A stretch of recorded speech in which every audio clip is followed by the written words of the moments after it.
우리 한국과 세계에서 우리 최고의 찬양대, 둘의 찬양대에게 다시 한번 격려의 박수로 격려하시기 바랍니다.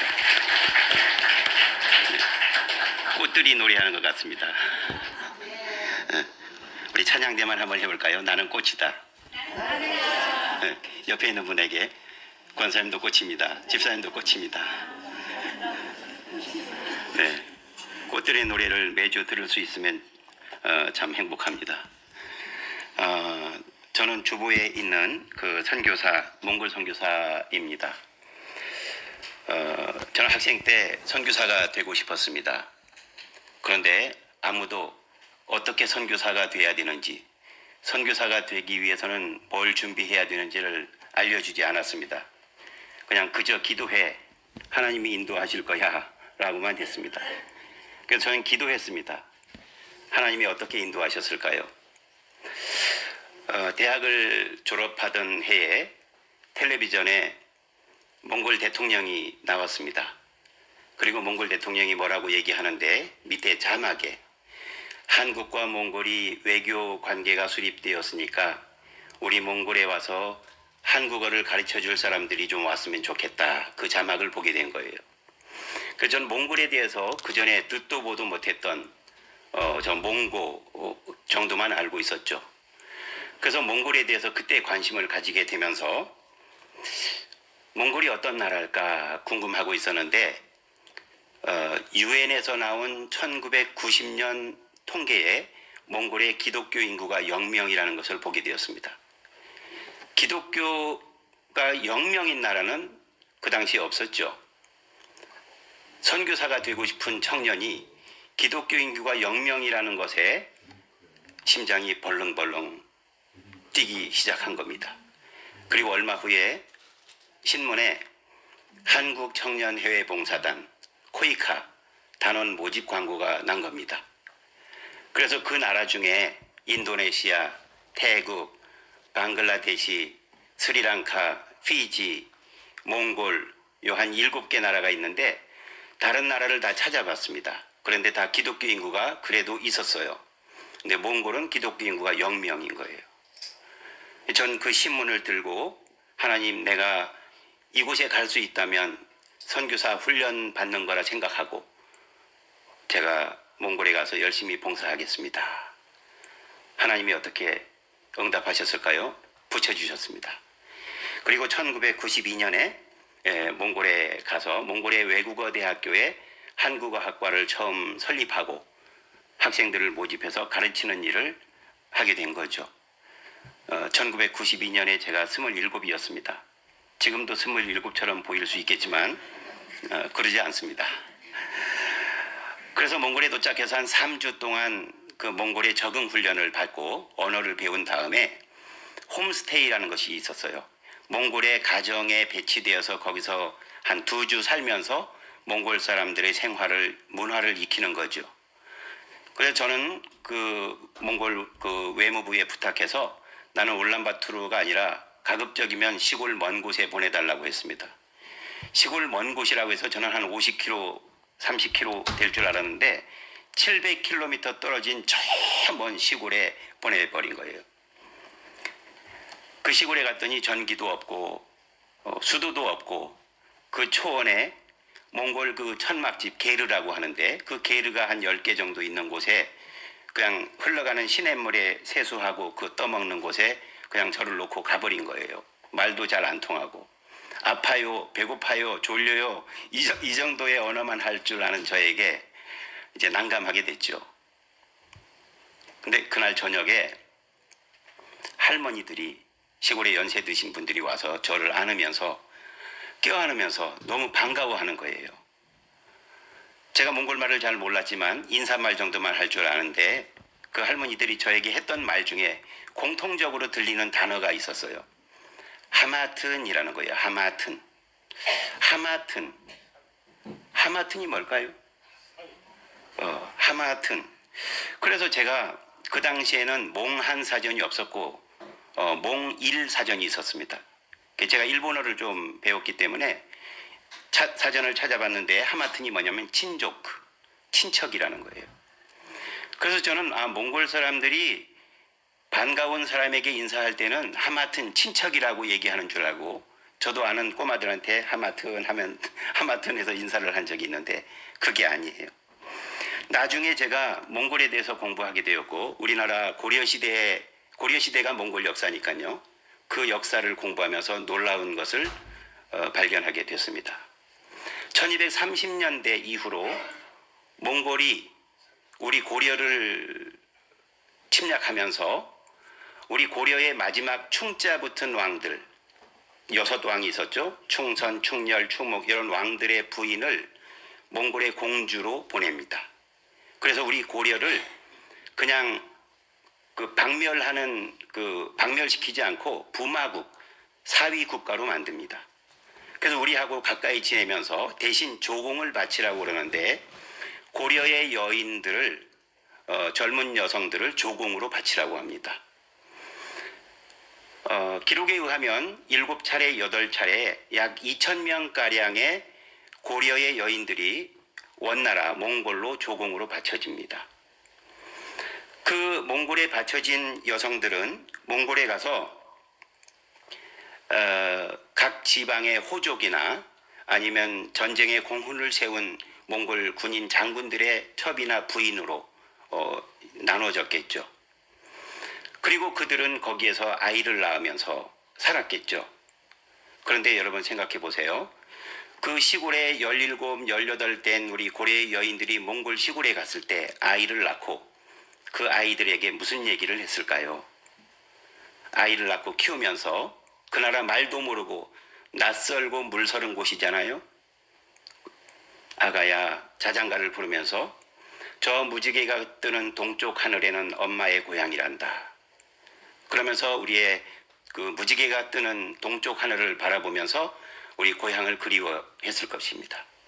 그리고 그 다음에 어머니가, 딸이 다시 커서 자장가를 부를 때 아가야, 아가야, 엄마의 엄마는, 할머니는, 너의 할머니는 저 무지개가 뜨는 동쪽 나라에서 온 할머니란다. 그랬을 거라고요. 그리고 그 얘기는 다음으로 전해지고 다음으로 전해지고 이런 역사가 있었다는 것입니다. 여기서 작가적 상상력, 선교사의 상상을 하면, 제가 30년 전에 몽골에 갔을 때 700년 전에 고려에서 몽골로 조공으로 바쳐진 그 여성들의 후손일 수가 있다는 생각이 든 거예요. 그러지 않았더라면 그분들이 왜 저에게, 중국 사람에게 그렇게 인사하지 않았습니다. 일본 사람의, 미국 사람에게 그렇게 인사하지 않고 우리 한국 사람에게 하마튼 친척이야 친척이야 하면서 저를 안고서 입맞춤을 했을까? 놀라운 일이죠. 참 슬픈 이야기입니다. 전 세계에서 한국을 코리아라고 하죠. 한국을 이야기할 때. 그런데 몽골 사람들은 솔롱고스라고 합니다. 이 솔롱고스는, 솔롱구가 무지개라는 뜻인데 무지개의 나라라고 많은 학자들이 해석을 합니다. 왜 몽골 사람들은 한국을 무지개의 나라라고 할까? 몇 가지 이유가 있지만 우리 북한 학자들이나 또 저도 몽골을 공부했고 몽골에 30년 있었던 사람으로서 두 가지가 신빙성이 있습니다. 하나는 고려에서 조공으로 바쳐진 그 젊은 여성들이 저 무지개가 뜨는 동쪽은 어머니의 나라란다 하고 자장가를 부르면서 알려주었던 그 이야기. 또 하나는 몽골이 우리나라보다 17배가 넓어요. 17배. 여러분 지평선 본 적이 있어요? 없죠. 몽골은 다 지평선이에요. 저 보이는 데까지 가면 됩니다 하면 저기 7시간, 8시간 가는 곳이죠. 가까워요. 그런데 그 초원에서 그 고려에서 조공으로 바쳐진 딸에게 어떤 옷을 입고 보내겠어요? 몸빼 입고 보냈을까요? 아니면 예쁜 옷을 입고 보냈을까요? 마지막이기 때문에 마지막 가는 딸에게 예쁜 색동 옷을 입고 보냈을 거예요. 예쁜 옷을. 무지개 같은. 그 초원에서 오는 고려의 여인 딸들을 보면서 야, 무지개 같다, 무지개 같다. 어쩌면 저렇게 예쁠 수가. 그래서 그 무지개 같다라는 얘기가 솔롱고가 무지개라는 뜻이거든요. 그래서 지금도 몽골 사람들은 한국을 이야기할 때 솔롱고스라고 얘기합니다. 그래서 제가 그로부터 700년, 800년 후에 몽골에 한국 청년이 갔을 때 그 시골의 할머니들이 저를 안으면서 입 맞추면서 우리의 친척이다, 우리의 친척이다. 한국 사람을 처음 본 거예요. 그 사람들은 듣고 들어오던 이야기를 그 한국의 청년을 처음 본 것이죠. 얼마나 반가웠을까요? 저도 몽골에서 지내면서 다른 나라 사람들을 대하는 몽골 사람과 우리 한국을 대하는 몽골 사람들을 비교해 보면 몽골 사람들이 우리 한국 사람들을 아주 가깝게 대합니다. 사돈의 나라라고 하고 친척의 나라라고 생각하죠. 왜냐하면 이것이 현대 한국의 몽골 선교에 큰 역할을 한 겁니다. 굉장히 슬픈 이야기예요. 13세기의 고려의 몽골 침입은 굉장히 슬픈 이야기죠. 슬픈 비극의 역사고, 나라가 약하면 전쟁이 나고 전쟁이 나면 가장 많은 고생을 하는 사람이 여성과 아이들입니다. 그래서 우리는 우리 나라를 위해서 기도해야 되고 우리 조국을 위해서 특별히 하나님 믿는 사람들이 기도해야 되는 이유인 것입니다. 그래서 몽골이 갓 개방되자 1990년 소련이 망하고 몽골이 자유시장 경제 체제를 택하면서 개방 선언한 거죠. 그러자 전국의 전 세계에서 기다렸다는 듯이 선교사들이 몽골로 다 들어간 거예요. 동양, 서양, 특별히 우리 한국인 선교사가 가장 많이 들어갔죠. 그런데 전 세계에서 온 선교사들에 비해서 한국인이 시작한 곳에 몽골 사람들은 많이 모여든 거예요. 한국인이 IMF에 어려워진 분들이 가서 식당을 시작했어요. 테이블 한 6개 놓고 시작했는데 30명, 40명, 50명이 막 기다려서 먹기 시작하는 거예요. 왜냐하면 한국은 물을 공짜로 주잖아요. 김치와 반찬을 추가로 공짜로 주잖아요. 그것보다 더 중요한 것은 사돈의 음식을 먹어보려고 온 거예요. 몽골 사람들이. 하마튼 아까 친척이라고 그랬죠. 친척이 이 나라에 와서 음식을 한대. 그거 먹어보려고. 1993년에 우리 한국인 선교사님들이 가서 한국어 학당, 한국어 학원을 세우고 학교를 세웠어요. 한국어 학과에 30명 모집인데 200명, 300명이 모였습니다. 이런 체육관에서 바닥에 앉아서 시험 봤어요. 우리는 기본적으로 언어를 학습할 수 있는 능력이 있는가를 보려고 했는데, 왜냐하면 사돈의 나라 언어를 배우려고, 사돈말 배우러 그렇게 온 거예요. 한국인 선교사가 가서 테이블 한 50개 넣고 교회를 개척했어요. 200명, 300명이 서서 예배를 드릴 정도예요. 왜냐하면 사돈이 무슨 말을 하는지 들어보려고. 그처럼 800년 전의 그 비극의 역사를 정치나 경제나 외교나 그 어느 것으로도 해결할 수 없는데 하나님은 복음을 통해서 해결해 주셨어요. 몽골 사람들에게 한국인이 가서 복음을 전하고, 몽골 사람들은 사돈의 나라에서 온 사람들이 전한 복음을 받아들이고 하면서 몽골의 기독교가 토대가 쌓아진 것입니다. 그래서 지금까지도 몽골에는 한 500개 정도의 교회가 있는데, 뭐 정확한 통계는 아니지만 그래도 3분의 2가 한국인 선교사나 한국인과 관계된 몽골인들이 개척한 교회가 많다는 것입니다. 그건 놀라운 것이죠. 그래서 지금은 몽골말로 성경이 되어 있고 또 교회가 개척되고 몽골 목사님들이 한 430명 정도 됩니다.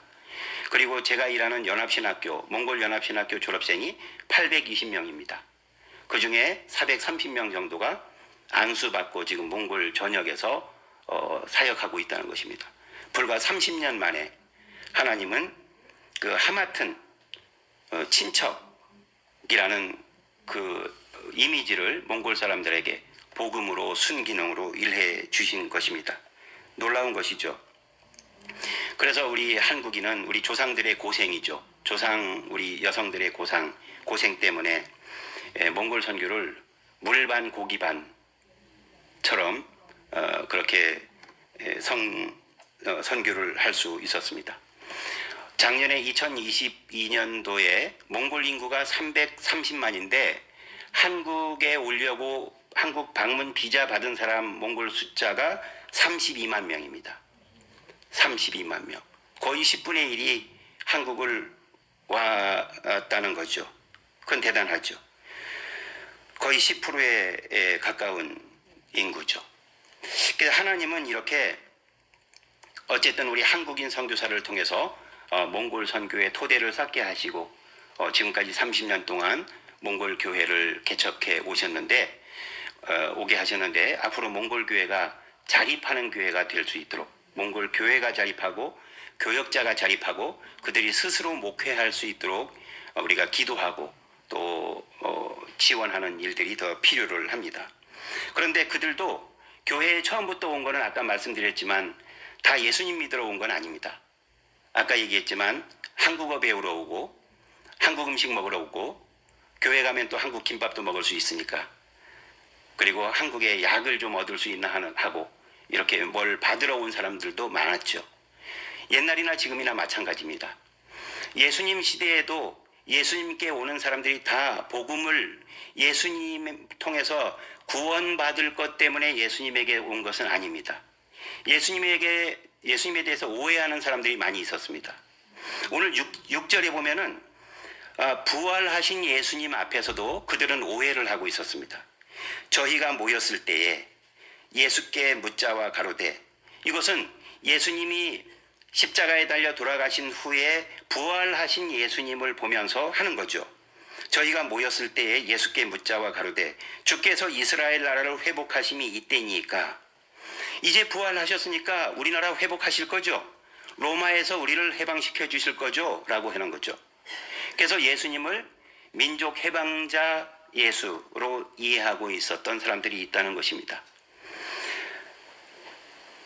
예수님이 예루살렘에 들어올 때 마태복음 마지막에 보면은 27장에 보면은 호산나 호산나 다윗의 자손 예수여 이제 우리를 구원하소서라고 외쳤던 사람들이 있었습니다. 그런데 그 다양한 사람들이 있었는데 오늘 말씀처럼 부활하신 예수님이 이스라엘 민족 해방을 위해서 부활하셨지 않을까라고 생각하는 사람들이 있었다는 것입니다. 우리는 어떤가 하는 거죠. 우리는 예수님을 생각할 때 어떻게 생각하고 있는가. 요즘 말로 답정기라고 있어요. 답정기.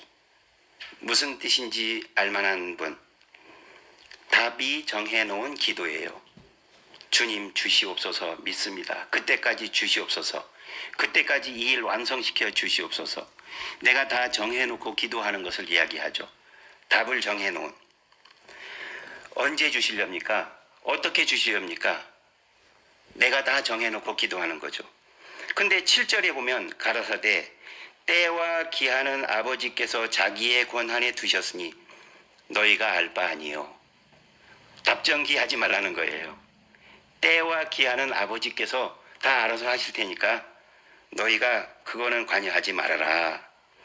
언제, 어떻게, 얼마나 라고 하는 거에 대한 것은 문제가 아니다.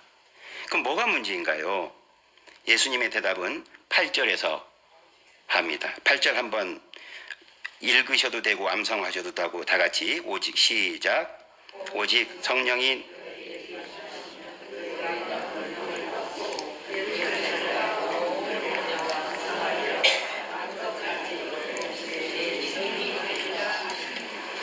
우리가 다급한 것이 많습니다. 그래서 우리는 간절하게 기도하고 또 하나님께 매어 달립니다. 그런데 더 중요한 것은 성령이 임하면 성령의 임재를 우리는 더 간구해야 되는 것입니다. 언제 어떻게 어떤 방법으로다 더 중요한 것은 성령이 우리에게 임하시면 우리가 성령 체험한다고 여러 가지 의지적인 노력들 많이 하죠. 성령 체험하려고 여러분들 많은 노력들을 하실 텐데 성경 전체 말씀을 보면 어떤 사람들이 성령을 받을 수 있는가? 어떻게 우리는 성령 체험을 할 수 있는가? 한마디로 말씀하면 하나님을 사랑하는 마음, 하나님을 사랑하는 마음을 가진 사람에게 성령님을 함께 한다는 거예요. 하나님을 갈망하고 하나님을 사랑하는 그 마음에 하나님은 우리와 함께 한다는 거예요. 어떤 모습으로 함께 할까요? 성령의 모습으로 함께 한다는 것입니다. 요한일서 2장 15절에 보면, 요한일서 2장 15절에 누구든지 예수를 하나님의 아들이라고 시인하면 하나님이 그의 안에 거하시고 그도 하나님 안에 거하느니라 그랬습니다. 누구든지 예수를 하나님의 아들이라고 시인하면, 이해하시죠? 하나님이 그의 시인하는 예수를 하나님의 아들이라고 시인하는 사람 안에 거한다는 거예요. 그도 하나님 안에 거한다 라고 답을 주셨습니다. 또 요한복음 14장 17절에 보면은 그는 진리의 영이라 세상은 능히 그를 받지 못하나니 이는 그를 보지도 못하고 알지도 못함이라. 그러나 너희는 그를 아나니 그는 너희와 함께 거하시며 또 너희 속에 계시겠음이라. 세상은 예수님이 하나님의 아들이라고 시인하지 않는 사람들은 그 진리의 영을 보지도 못하고 알지도 못한다. 그러나 우리는 그를 알게 되고 그와 함께 있게 되고, 왜냐하면 그분이 우리 속에 거하기 때문입니다 라고 하는 것입니다. 여러분, 중요한 것이 우리가 예수님은 하나님의 아들이라고 시인하는 것, 날마다 이런 고백이 있기를 바랍니다. 우리 믿는 사람에게 가장 중요한 것이 예수 그리스도는 하나님이 나를 구원하기 위해 이 땅에 보내주신 하나님의 아들이라고 시인하는 것입니다. 우리가 이걸 믿어야 되는 것입니다. 그때 성령님이 우리에게 이것을 깨닫게 하고 우리가 이것을 알게 한다는 것입니다. 그리고 믿음으로 살도록 말씀을 통하여 우리에게 늘 알려주십니다. 요한복음 14장 26절에 보면 보혜사 곧 아버지께서 내 이름으로 보내실 성령, 그가 너희에게 모든 것을 가르치고 내가 너희에게 말한 모든 것을 생각나게 하시리라. 내가 너희에게 말한 모든 것은 뭐냐면 말씀이에요. 말씀을 어떻게 한다고요? 생각나게 한다고요. 누가? 성령님이. 그래서 우리는 기도하고 말씀 읽으면서 하나님과 우리는 교제할 때 하나님이 우리가 그 읽는 말씀을 통해서 하나님이 누구신지, 예수님이 누구신지를 우리에게 알게 해주시고 기억나게 해주시고 우리 쉬운 우리말로 터득하게 해주신다는 거예요. 우리가 하나님을 터득해가는, 성령님의 나와 함께 하심을 터득해가는 그 기쁨을 누리시기를 바랍니다. 말씀 읽고 기도하는 사람에게 성령님이 임하십니다. 그래서 그의 생각을 돕고 그의 믿음을 돕고 약할 때 힘주시고 갈등할 때 마음을 정돈해 주시고 마음 약하고 아플 때 마음을 치유해 주시고 위로해 주시는 것입니다. 이것이 우리에게 주어진 하나님의 은혜인 줄로 믿습니다. 어떤 일에 대해서 기도하고 결정할 때 우리가 기도할 수 있다는 게 큰 은혜입니다. 기도할 때 하나님이 우리에게 바른 결정을 할 수 있도록 돕습니다.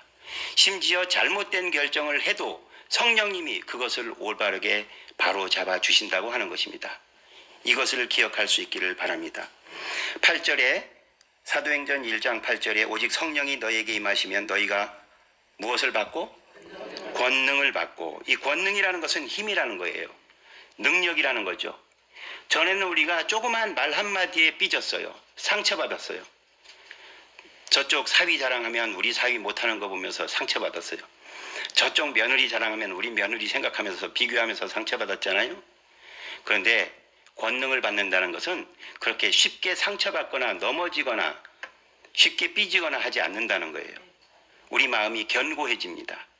하나님 앞에 우리의 마음이 견고해지면 우리가 사소한 일에 넘어지거나 삐지거나 그렇게 하지 않는다는 거예요.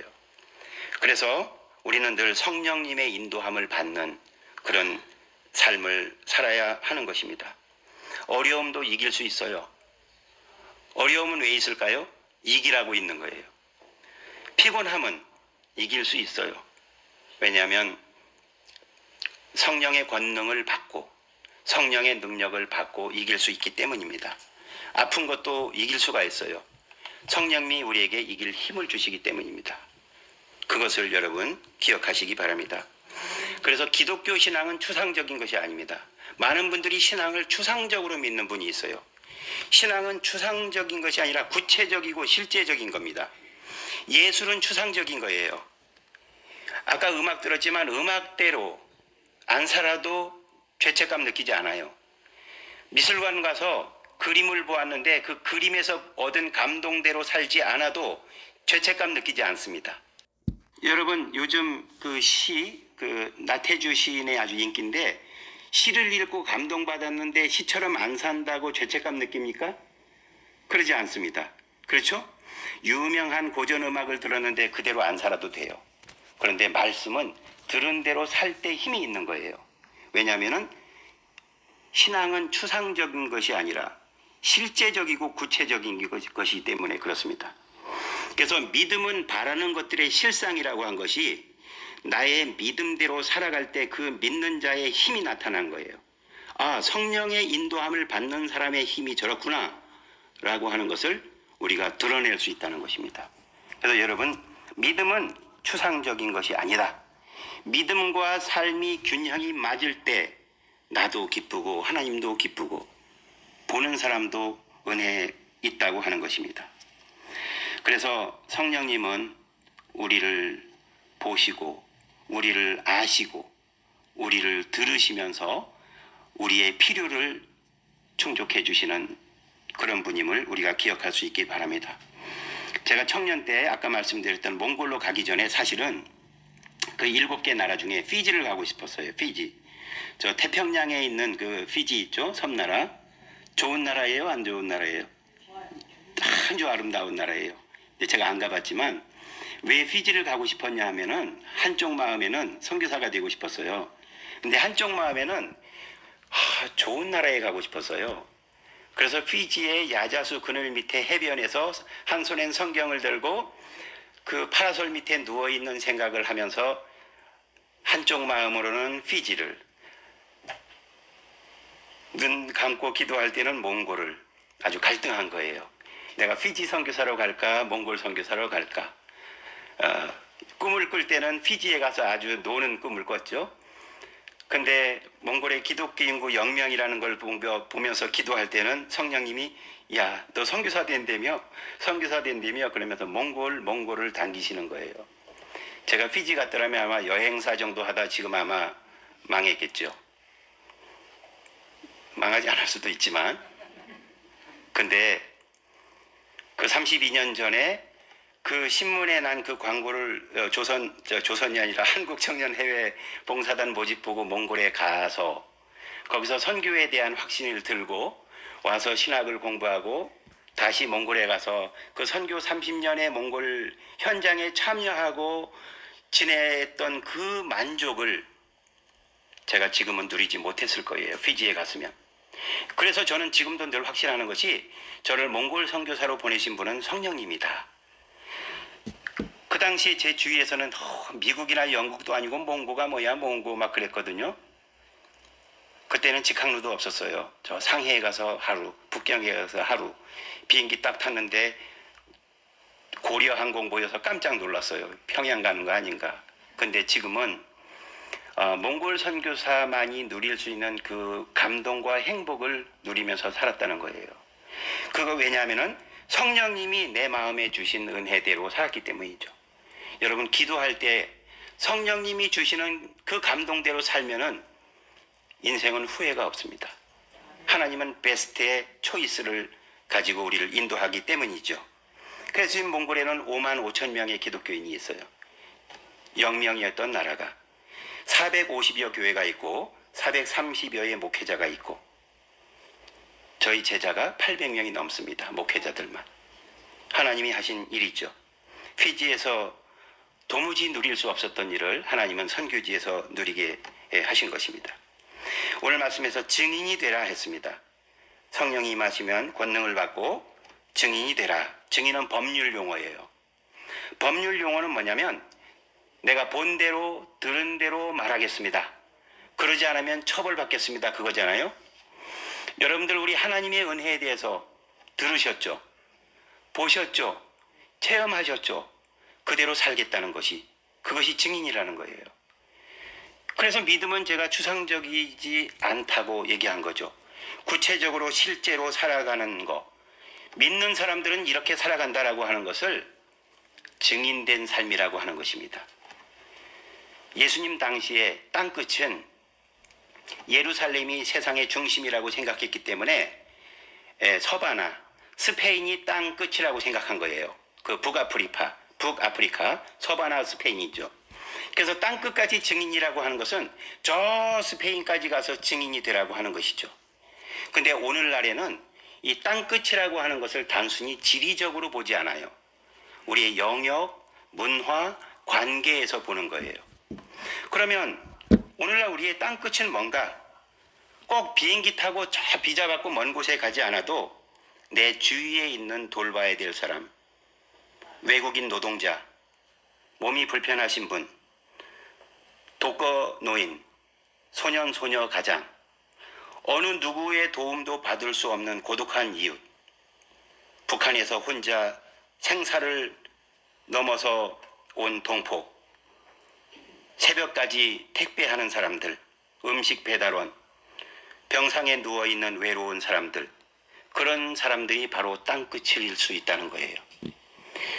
말은 안 하지만 속으로 누군가 나에게 한마디 위로의 말을 해줬으면 하고 생각하는 그 사람이 나의 땅끝일 수가 있다는 것이죠. 예수님도 사마리아 여인, 아무도 접근하지 않는 사마리아 여인에게 가서 그 사람에게 하나님의 복음을 전한 거예요. 그리고 그 당시에 불결한 사람이라고 하는 이방인들, 병자들에게 다가갔습니다. 그들이 땅끝이라는 것이에요. 오늘날 땅끝은 하나님의 사랑을 받아야 되는데 안타깝게도 하나님의 사랑을 모르고 살아가는 사람들이 땅끝일 수가 있다는 거예요. 혹시 옆에 사람 바라보면서 혹시 땅끝에 살고 있지 않습니까? 물어보세요. 혹시 땅끝에 살고 있지 않으세요? 나를 통해,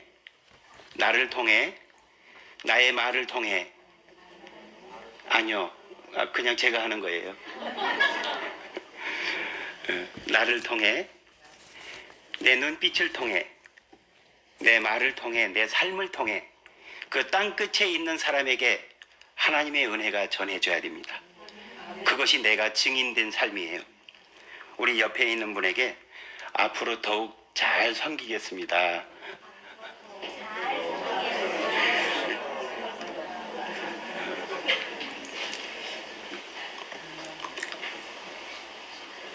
내가 믿는 하나님이 진리라면, 내가 믿는 말씀이, 복음이 진리인데, 내가 구원받은 것이 진리라면 나는 그 진리를 따라서 살아가는 것입니다. 내가 진리 대신 하나님을 믿으며 산다고 하면서도 진리는 저 먼 곳에 있는 교회 십자가에 있는 추상적인 것이고, 실제로 내가 살아가는 나의 말과 생각과 나의 삶은 진리와 상관없는 삶을 살아간다고 하면 언젠가 우리는 이 땅의 삶을 마감할 때 솔로몬과 같은 고백을 할 수밖에 없습니다. 헛되고 헛되며 헛되고 헛되니 모든 것이 헛되었도다. 그러나 내가 앞으로 살아가는 날 동안 아무리 어려워도 이 진리 되신 하나님의 말씀을 따라서 살아간다고 하면 내 삶이 비록 초라한 인생의 노년을 맞이했다고 하더라도 우리는 통쾌한 승리의 고백을 할 수 있을 것입니다.